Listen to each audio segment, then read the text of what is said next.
ফেব্রুয়ারিতে ত্রয়োদশ জাতীয় সংসদ নির্বাচন। সারা দেশ প্রস্তুত হচ্ছে একটি অবাধ, সুষ্ঠু ও গ্রহণযোগ্য নির্বাচনের জন্য। কি ভাবছেন সাধারণ মানুষ থেকে শুরু করে আগামীর জনপ্রতিনিধিরা, সে কথা জানাতে ডিবিসি নিউজে ইলেকশন এক্সপ্রেস ছুটে যাচ্ছে সব সংসদীয় আসনে। এখন রয়েছে সংসদীয় আসন 96, বাগেরহাট 2-এ। স্বাগত জানাচ্ছি সিএসআরএম ডিবিসি ইলেকশন এক্সপ্রেসে। আমার সঙ্গে এই মুহূর্তে যুক্ত আছেন বিএনপি কেন্দ্রীয় কমিটি গবেষণা বিষয় সম্পাদক। কথা বলবো, জানার চেষ্টা করবো আগামী নির্বাচনে এই আসনটি থেকে বিএনপি কতটা শক্তিশালী অবস্থান পালন করবে সে বিষয়ে। স্বাগত আপনাকে সিএসআরএম ডিবিসি ইলেকশন এক্সপ্রেসে। একটু জানতে চাই যে আপনারা এখানে তো আরো অনেকেই সম্ভাব্য প্রার্থী রয়েছে, আপনিও তার সঙ্গে প্রতিযোগিতায় আছেন, কতটুকু নিশ্চিত বা কতটুকু আপনি চাচ্ছেন টিকিটের বিষয়ে? ধন্যবাদ আপনাকে এই প্রশ্ন করার জন্য। আপনাকে ডিবিসি নিউজ কর্তৃপক্ষকে ইলেকশন এক্সপ্রেসের আজকের অনুষ্ঠানের বাগেরহাট 2 আসন, রামপাল মংলা ফকিরহাট নিয়ে নতুন গঠিত এই আসনের আজকের অনুষ্ঠানের যারা আপনারা আসছেন, সাংবাদিকবৃন্দ এবং আমার এলাকার মা বোনেরা, নেতৃবৃন্দ সবাই উপস্থিত হয়েছেন। অনেকে আসতে পারেননি, পথে রয়েছে, হাজার হাজার লোক এখানে উপস্থিত হয়েছে। আমার নেতৃবৃন্দ রয়েছে, থানার প্রেসিডেন্ট, সেক্রেটারি। নিশ্চিত রয়েছেন? ধন্যবাদ জানাই আপনাকে। প্রথমে আমি আশাবাদী। দীর্ঘ 40 বছর আমি জাতীয়তাবাদী দলের একজন কর্মী, তৃণমূল থেকে উঠে আসি। বিগত 17 বছর ফ্যাসিবাদ বিরোধী আন্দোলন সংগ্রামে আমি 7 বার কারাবরণ করেছি। 3 বার রাজপথে গুলিবিদ্ধ হয়ে রক্ত ঝরিয়েছি নিজের শরীর থেকে। 9 বছর অবৈধ ফ্যাসিস্ট সরকার আমাকে 2টি মিথ্যা মামলায় সাজা দিয়ে কারাগারে আমাকে কয়েদি ড্রেস পরতে হয়েছে।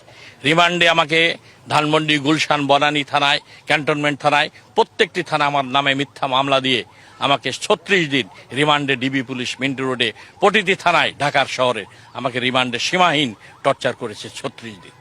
আমি জেলখানায় কেন্দ্র কারাগারে ছিলাম, কাশিমপুর কারাগারে ছিলাম, নাজিবুদ্দিন রোডের কারাগারে ছিলাম, কেরানীগঞ্জের কারাগারে ছিলাম, বাগেরহাট কারাগারে ছিলাম।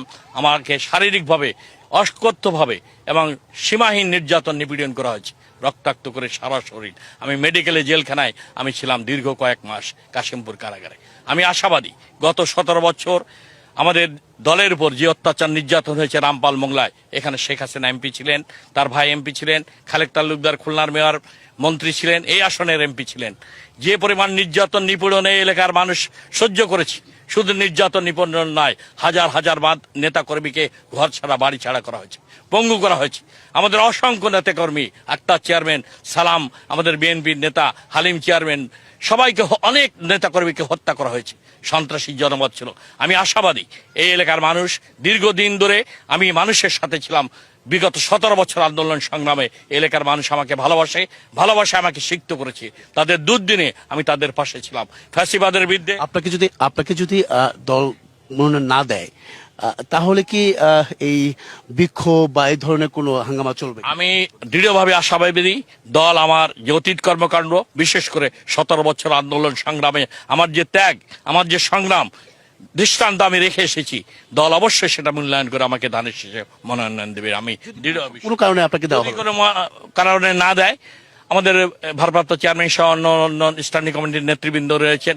আমি দলের যে সিদ্ধান্ত সেটা মেনে নিয়ে আমি দল করবো। সবাই দ্রুত সময় একটু বলবেন যে কি ধরনের প্রতিশ্রুতি নিয়ে যেতে চান সাধারণ মানুষের কাছে? আমি প্রথমেই এই সন্ত্রাসের জনপদ, এই জনপদকে আমি সন্ত্রাস মুক্ত করব, সবাইকে নিয়ে, যাতে মানুষ ঘরে বসে নিশ্চিন্তে ঘরের দরজা খুলে ঘুমাতে পারে, সেই ব্যবস্থা আমি করবো। সন্ত্রাসের জনপদকে আমি সন্ত্রাস মুক্ত করব, মাদক মুক্ত, দুর্নীতি মুক্ত করবো। এটাই আমার প্রধান কাজ। দ্বিতীয়ত হলো আমার এলাকার কর্মসংস্থান, তরুণদের জন্য, শিক্ষিত অশিক্ষিত তরুণদের জন্য। আমি এখানে শিল্প অঞ্চল গড়ে উঠেছে, ইপিজেড, এক্সপোর্ট প্রসেসিং জোন, আমাদের তাপবিদ্যুৎ কেন্দ্র। এখানে আমরা বিদেশে বিনিয়োগ করে এই মংলা পোর্টকে আধুনিকায়ন করে আর সক্ষমতা বাড়িয়ে আমরা এখানে কর্মসংস্থানের সুযোগ সৃষ্টি করব।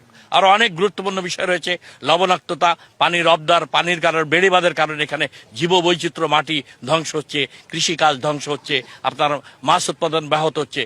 এই বেড়িবাঁধ এর ব্যবস্থা করব আমরা পর্যটন শিল্প গড়ে তুলব। এখানে সুন্দরবন রয়েছে, ওয়ার্ল্ড হেরিটেজ। এই সুন্দরবনকে আকর্ষণীয় করে গড়ে তোলার জন্য এখানে সুন্দরবনের পাশেই যদি আমরা ট্যুরিজম সেন্টার করতে পারি, ইকো ট্যুরিজম, এখানে সারা পৃথিবী থেকে মানুষ এখানে আসবে, পর্যটন শিল্প এখানে বিকশিত হবে, কর্মসংস্থানের সুযোগ সৃষ্টি হবে।